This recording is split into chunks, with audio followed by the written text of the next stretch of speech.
Hey, John Sonmez from SimpleProgrammer.com.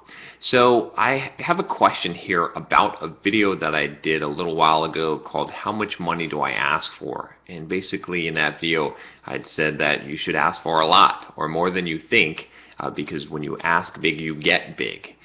But this email sort of looks at it from a little bit of a different angle, and so I'll just read you the email here. It says, "Hi John, I've been following your blog and videos for some time and already joined the launch team for your new book." Cool. I've got a new book, Soft Skills, which I'm putting together a launch team for, so that's what he's talking about. You can probably find that on Amazon by the time that this video airs, or at least on Manning's site if you search for Soft Skills, a Software Developer's Life Manual. Anyway, he says, I just watched a video of yours entitled How Much Money Do I Ask For? But my situation is rather different from the person you read the email from. I'm finishing my graduation in computer science in a couple of months, I hope, and to work as a software developer for more than 4 years, working with Java, SQL, and a bit of JavaScript jQuery. Oh, and he has been working for 4 years. I live in South America, and I'm applying for a job as a software engineer in a USA company, but to work completely remote. I'll mostly work with JavaScript, HTML, CSS, and WordPress. I worked for them a couple of months in a paid trial project so they could assess my knowledge and get to know me better. I was paid $12 an hour. In the end, they seemed happy with the results, or so they let me think. I don't know. Maybe the imposter syndrome is kicking in. How much should I ask if offered a full-time job? I was thinking around 40 to 45K a year. Is that too low? Is it enough for a novice? Thank you for your time. Looking forward to reviewing your new book. So this is a tough question, right? There's a couple of different things I want to talk about here. From the perspectives are going to influence this, right?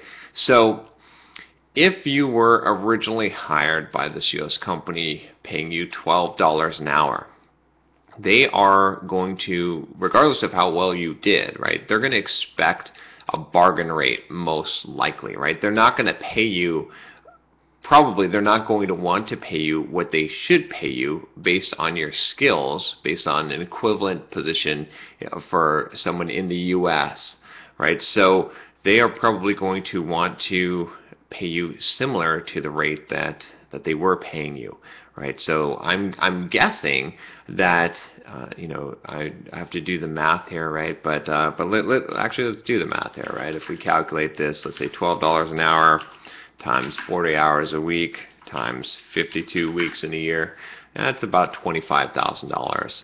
So I'm guessing that they're probably going to want to pay you a little bit more than that to make it actually worth your time, but I would guess that you're pretty close to the top of their range at 40 to 45,000 a year.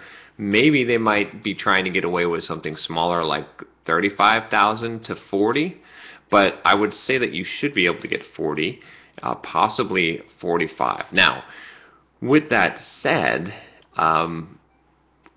could you potentially get more, right, than this? Because most software developers in the United States are probably, at the lower level making around 60 to 70K, and at the higher level making over $100,000 a year, with some making a lot more than that, right? As I talked about in my Dev Career Boost course and how to do that.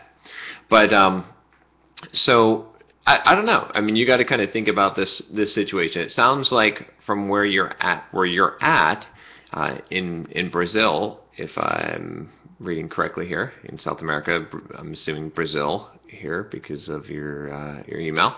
But it sounds like in that area that probably 40 to 45,000 US would probably be a pretty good salary. I don't again, I don't know how the cost of living compares directly, but I think that that's probably pretty decent. So yeah, based on whatever you are willing to accept, and it's tough though because you are being underpaid technically for your skills, but it depends on how much of an opportunity this is for you. I wouldn't negotiate too hard if this is a huge opportunity for you, which I know that sounds like weird advice coming from me, who always says, ask for the moon and negotiate really hard.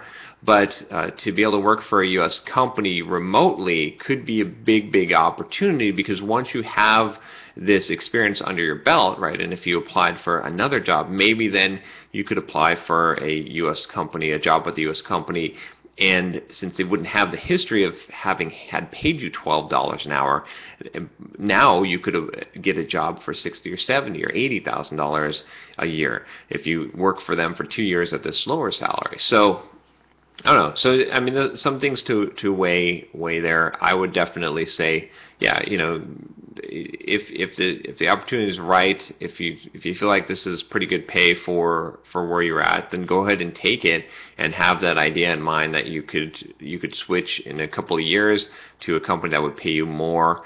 You could take a shot at this, right, and ask for something large, right? I guess one way to do this also is to sort of ask them if they are, you know, if they ask you about salaries, if you say, well, just because I'm remote, should I expect a normal salary for a developer in the U.S.? And see how they answer that question. I think that's an okay question to ask, right? Because they're either going to say, no, you know, since you are in South America and in Brazil, we're going to pay you, you know, what is a good rate for that area where you live.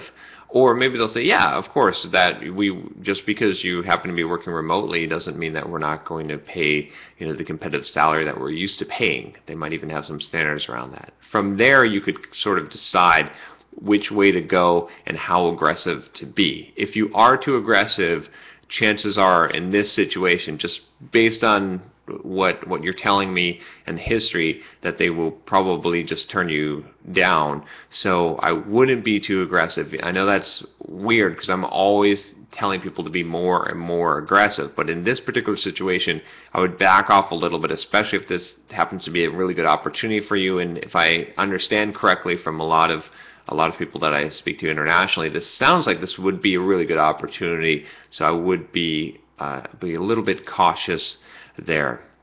Well, hopefully this helps you. Definitely send me an email to let me know what ended up happening. I'm curious. I always like to follow up and see how things are going. If you have a question that I can answer, just send me an email at john@simpleprogrammer.com, and I will try to create a video for you. If you like this channel, please subscribe. I would definitely appreciate it, and I will talk to you next time. Take care.